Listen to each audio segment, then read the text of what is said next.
The conference room was silent. You could hear the faint hum of the air conditioner, the shuffle of chairs, and the sound of my own heartbeat thudding in my ears. I sat at the long mahogany table, surrounded by faces I had known for decades. I didn't respond. I didn't flinch. I just stared at her, feeling the weight of every word settle over me like a thick fog. I was 65 years old. I built this company alongside my late husband from nothing. I had sacrificed weekends, holidays, sleep, and health. I had given my life to this place, and now I was being asked to walk when Mark passed. Michael was 15. I remember standing in our kitchen after the funeral, looking at my teenage son trying to hold it together. And when I got home, I cooked dinner, helped with homework, folded laundry. For years, I carried both roles CEO and mom without complaining. Michael went to college, graduated with honors, and eventually joined the company. She was stunning, tall, blonde, elegant in that effortless kind of way that makes you question your own posture. Her handshake was firm, her smile flawless. She complimented the roast, asked about old photos, and laughed in all the right places when I told stories about Michael's childhood. Our weekly lunches, once sacred, became maybe next week, and Heather made plans. He was in love. He felt supported. He thought he was thriving. So I kept quiet. "It'll be more elegant," she said. She served a catered dinner, dimmed the lights, and turned on ambient jazz instead of carols. It was lovely, sophisticated, cold. And when Michael toasted to new traditions, I smiled. But inside, a part of me quietly broke. Because sometimes the deepest betrayals don't come with shouting or cruelty. They come wrapped in silk ribbons and soft voices that gently push you out of. Because what kind of mother sabotages her son's happiness over a gut feeling? But it hurt. It hurt watching him forget traditions. Forget who he was before her. Forget the things that had once made him wow him. It was as if Heather wasn't just changing the furniture, she was remodeling the man. And every time I stepped into his life, I felt like a guest. No longer at home, no longer. When we did meet, she was usually there charming, engaged, gently steering the conversation away from anything personal. And Michael, my sweet, open-hearted son, didn't seem to notice. He laughed less. He checked his phone more. And slowly, I began to realize something devastating. I was being replaced, not by another woman in his heart, but by someone who was rewriting his world. One subtle to anyone else. She was perfect, educated, polished, warm, but there was something off. Maybe it was the way she kept looking around the house like I was proud, even though I knew deep down that my job wasn't just building spreadsheets anymore. I told myself I was being paranoid, that I was just protective, that I was looking for flaws because no one was ever going to be good enough for my son. Michael started dressing differently, sleek suits, expensive shoes, cufflinks I'd never seen before. "Heather helped me pick this out," he said once, running a hand over his jacket. "She's got amazing taste." Then came the apartment makeover. Gone were the cozy shelves, the framed photos, the slightly scuffed coffee table Michael and I had built together one summer. Everything now looked like a so. I smiled. I welcomed her. I tried to believe what Michael believed, but deep inside, I couldn't shake the feeling. There was a calculation behind that charm, a quiet hunger behind the smile. It was slowly handing over what I'd built, and I was okay with that. You see, sacrifice is quiet. It doesn't ask. And I knew this company couldn't fall apart, not just for our employees, not just for the business, for Michael, for our family's legacy. I never expected a statue or a plaque, but I also never expected to be discarded like a worn-out tool. Now, standing in that conference room, I wondered if any of them truly knew what it had cost me. The sleepless nights, the birthday parties missed, the vacations postponed, the back pain, the lonely dinners, all the things I'd given up to make sure this company, this family survived. But I said nothing because I came back to work the next Monday like nothing had changed.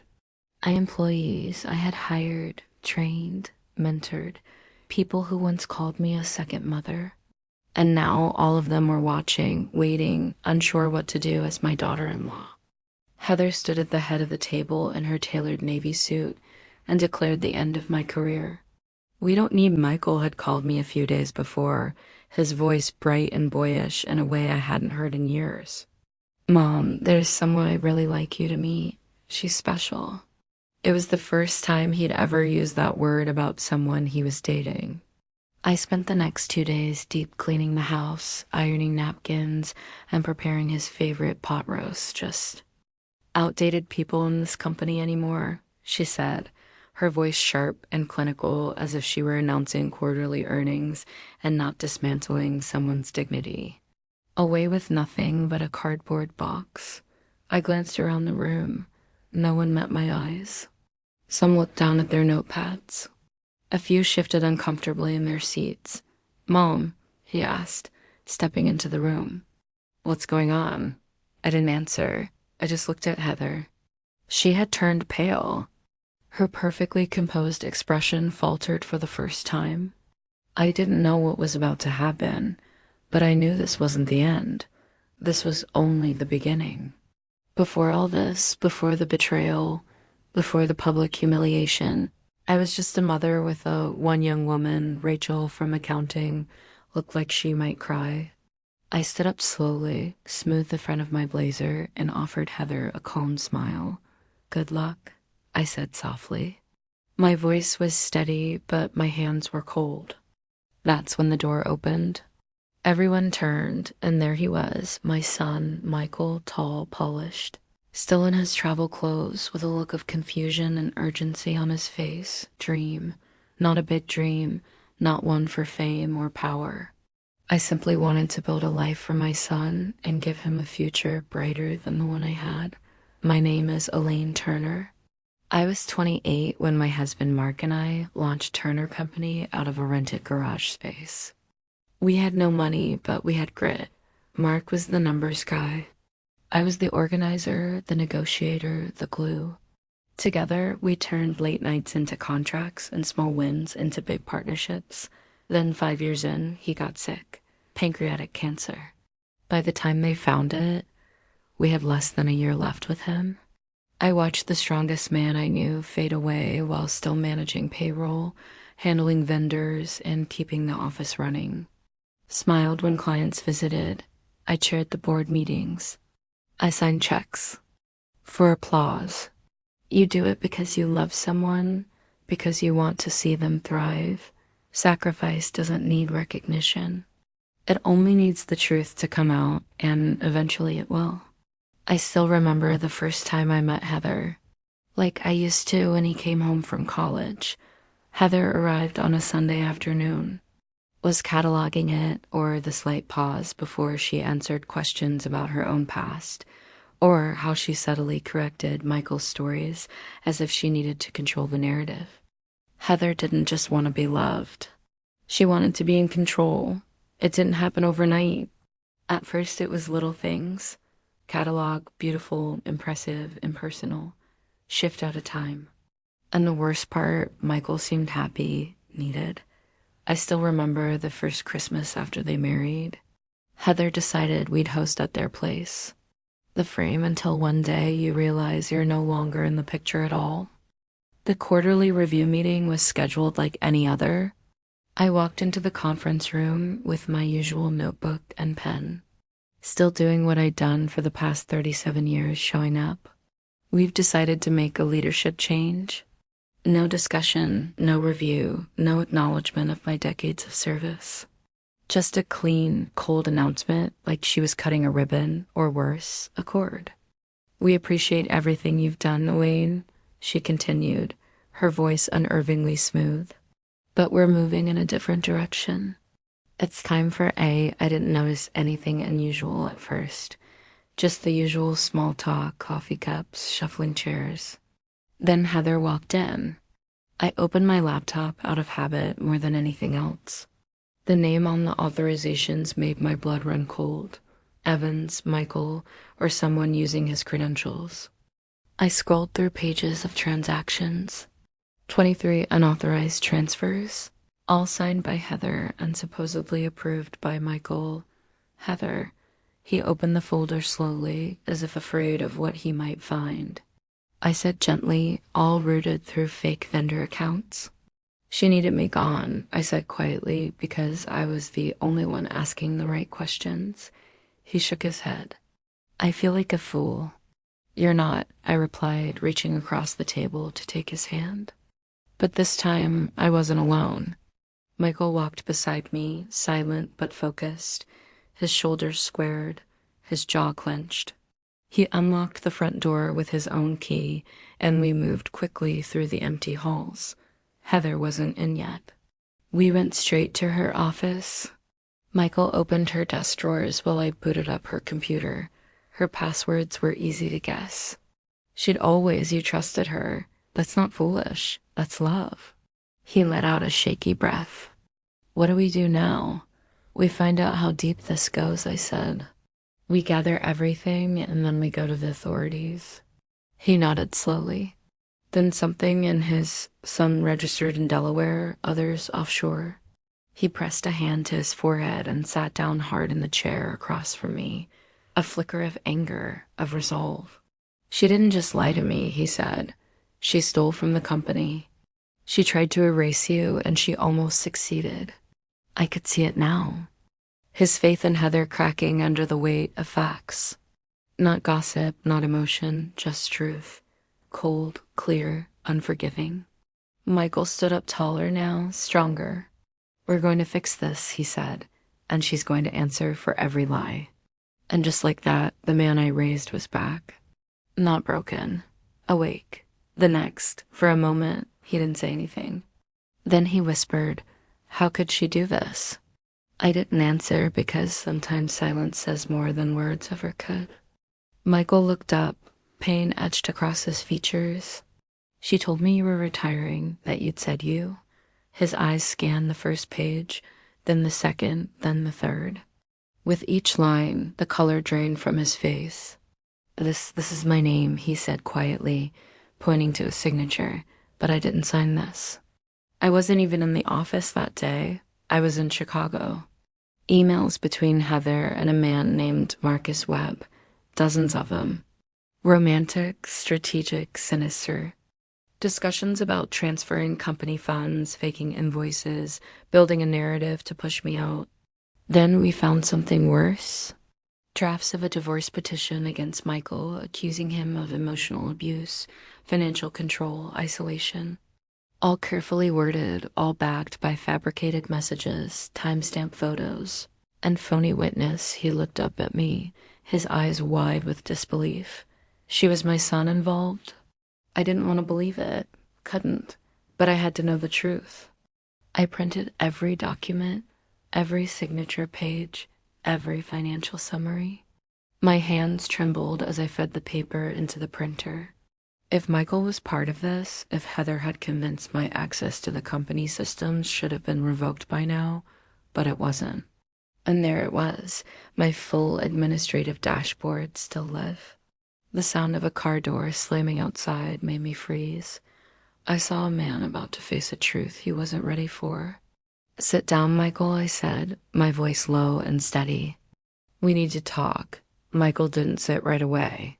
He stood there tense, fists clenched, trying to hold on to the version of the story he hoped was true. But hope is a fragile thing when it's built on lies. I slid the folder across the table toward him. Dozens of printed, I peeked through the curtain. Michael's car was in the driveway. He was home early, and judging by his face, something wasn't right. He rushed to the door, not even knocking. Mom, he said breathlessly, what happened today? Heather said, you quit. But I've been getting calls all afternoon. That's when I saw it, a series of internal fund transfers. At first, the amounts were small, $2,000 here, $5,000 there, but over the past 6 months, they had grown. A recent transfer showed $50,000, moved to a consulting firm I didn't recognize. She wasn't holding the latest reports. She didn't have any charts or updates. What she had was a decision. Well, I said, I suppose that's that. I stood, picked up my notebook, and walked out with my head held high. I didn't give her the satisfaction of tears, but as I reached the elevator, something inside me whispered, she's not doing this out of ambition. She's doing it out of fear. And I was right. She didn't want me out of the company. She needed me out. Oh, because somewhere along the way, I had started asking the right when I realized slowly I hadn't been invited to contribute to. She stood at the head of the table, looked around, and said it plainly, almost casually, new generation of leadership. I remember blinking once, twice, waiting for someone to speak, anyone to say this was a mistake, but they didn't. They looked down, looked away. Some were shocked, a few were tearful, but no one moved. And Heather, she never broke eye contact. She didn't gloat. She didn't gloat because she didn't have to. She knew she'd won. And worse, she knew I wouldn't fight her, not in front of everyone. I'd like you to clear out your office by the end of the day, she said. My voice, when it came, surprised even me. Calm even. Questions, and I was getting too close to the truth. I went home that afternoon with a cardboard box in my arms and 1,000 thoughts in my head. I placed the box gently on my kitchen table and stood there staring at it. Inside were 3 picture frames, a chipped coffee mug, a wilted plant, and the remnants of a career built over nearly 4 decades. But I didn't cry. Not because I wasn't heartbroken, because something didn't sit right. Heather had been waiting for this. It wasn't a sudden decision. It was rehearsed, clean, precise, and that made me suspicious. I clicked deeper. Him to push me out so they could bury something. Then this wasn't just betrayal. It was criminal. Saying you were fired and something about embezzlement. I looked at him, and for the first time I didn't see my little boy. Pages, transaction logs, email alerts, signature authorizations, all in black and white, all leading to one place. Forged my name. I nodded. And money? Over 200,000. We're ready to step away. She made it sound like your decision. Expression shifted. Morning, we arrived at the office before sunrise. It felt strange walking back in after being escorted out just a day earlier. Underestimated how much attention I paid. It didn't take long. Statements. She's been planning this for months, Michael muttered, scrolling through the files. Maybe longer. He paused. Mom, he said, pointing to a file labeled Ella Risk Archive. I opened it. There were screenshots of my activity logs, emails I'd opened, financial reports I had viewed. And Elaine, I thought we discussed your access being revoked. Michael didn't flinch. Sit down, he said flatly. Heather hesitated, then walked in slowly, her smile brittle, her eyes darting between us. He began to smile again. Not the tight, polite smile Heather had molded, but the crooked, honest one I hadn't seen in years. It teaches you to listen more carefully, to love more honestly, to stand a little taller. Heather thought she was erasing me, but all she did was remind me who I really was and who my son still is. We didn't just survive her. We reclaimed everything she tried to take. Some days the shame creeps back in the how did I not see it kind, and I remind him gently you saw what she wanted you to see. That's not weakness, that's love. There's no shame in believing in someone, only in refusing to believe the truth once it's clear. You never know who needs to hear that they're not alone. And if you found strength in this journey, share this video because truth deserves to be heard and healing deserves to be shared. Today, Michael leads the company with steady hands. Claire sits in the front. Betrayal doesn't always leave scars on the skin. Most of the time, it lives in the quiet places. The hesitation before you trust again. The double check before you. One evening, he stopped by my office after hours, 2 coffees in hand.